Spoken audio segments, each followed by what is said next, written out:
देवदेव महादेव त्रिकालज्ञ महेश्वर करुणाकर देवेश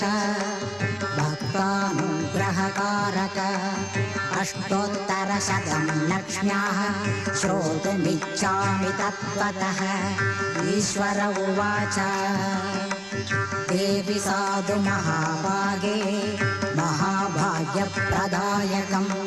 सर्वैश्वर्यकरं पुण्यं सर्वपापप्रणाशनं सर्वदारिद्र्यशमनं श्रवणात् भुक्तिमुक्तितं राजवश्यकरं दिव्यं गुह्यात् गुह्यतमं वरं दुर्लभं सर्वदेवानां चतुष्षष्टिकलास्पदं पद्मादीनां वराङ्गानां निधीनां नित्यदायकं समस्तदेव संसेव्यं अणिमाद्यष्टसिद्धितं किमत्र बहुनोक्तेन देवी प्रत्यक्षदायकं तव प्रीत्याद्य वक्ष्यामि समाहितमना शृणु। अष्टोत्तरशतस्यास्य महालक्ष्मीस्तु देवता क्लीं बीजं पदमित्युक्तं शक्तिस्तु भुवनेश्वरी अङ्गन्यासः करन्यासः श्रामित्यादि प्रकीर्तितः ध्यानम्।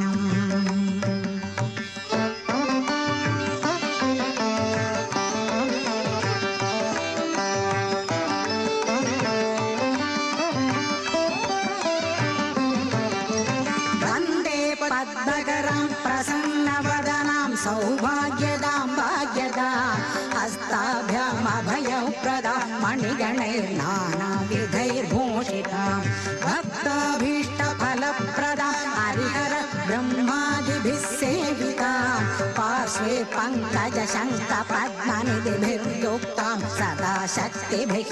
सरसिजनयने सरोजहस्ते द्रवणतरां शुभगन्धमाल्य शोभे भगवति हरिवल्लभे मनोज्ञे त्रिभुवनभूतिकरि प्रसीद मह्यम्। प्रकृतिं विकृतिं विद्यां सर्वभूतहितप्रदां श्रद्धां विभूतिं सुरभिं नमामि परमात्मिकां। वाचं पद्मालयां पद्मां शुचिं स्वाहां स्वदां सुधां धन्यां हिरण्मयीं लक्ष्मीं नित्यपुष्टां विभावरे अतिथिं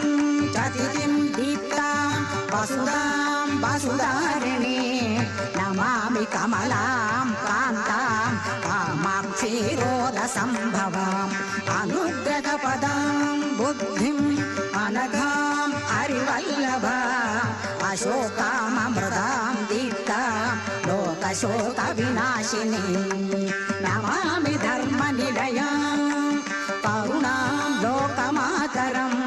पद्मप्रियां पद्महस्तां पद्माक्षीं पद्मसुन्दरीम्।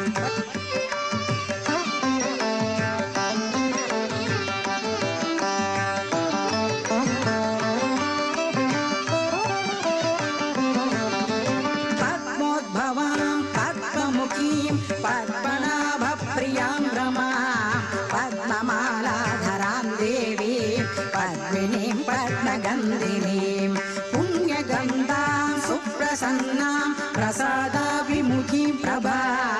नमामि चन्द्रवदनां चन्द्रां चन्द्रसहोदरीं चतुर्भुजां चन्द्ररूपां इन्दिरामिन्दुशीतलाम् आह्लादजननीं पुष्टिं शिवां शिवकरीं सतीं विमलां विश्वजननीं तुष्टिं दारिद्र्यनाशिनीं प्रीतिपुष्करिणीं शान्तां शुक्रमाल्याम्बरां श्रियं भास्करीं बिम्बनिलयां वरारोहां यशस्विनीं वसुन्धरामुदाराङ्गां हरिणीं हेममालिनीं धनधान्यकरीं सिद्धिं स्त्रैणसौम्यां शुभप्रदा नृपवेश्मगदानन्दा वरलक्ष्मीं वसुप्रदां शुभां हिरण्यप्राकारां समुद्रतनयाञ्जया नमामि मङ्गलां देवीं विष्णुपक्षस्थलस्थितां विष्णुपत्नीं प्रसन्नाक्षीं नारायणशमाश्रिता दारिद्र्यध्वंसनीं देवीं सर्वोपद्रववारिणीं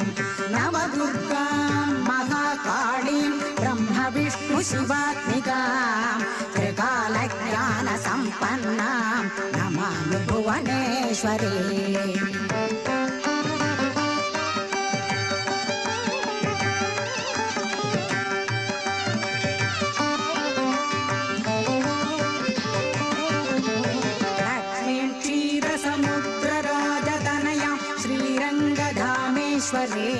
दासीभूत समस्त देववनिता लोकैकदीपाङ्कुरां श्रीमन्मन्दकटाक्षलब्ध विभव ब्रह्मेन्द्र गङ्गाधरां त्वां त्रैलोक्यकुटुम्बिनीं सरसिजां वन्दे मुकुन्द प्रियां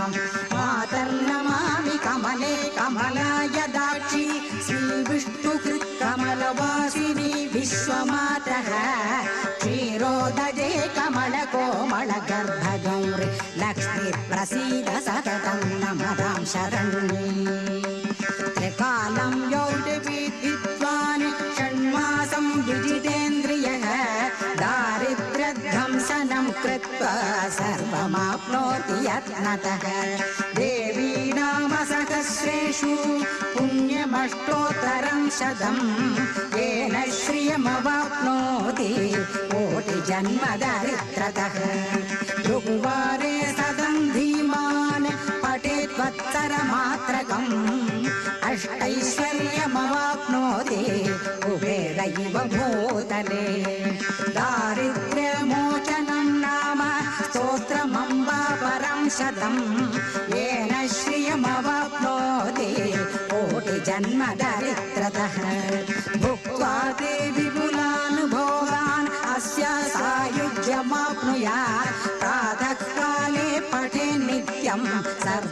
सर्वदुःखोपशान्तये पठं स्तोच्चिन्तये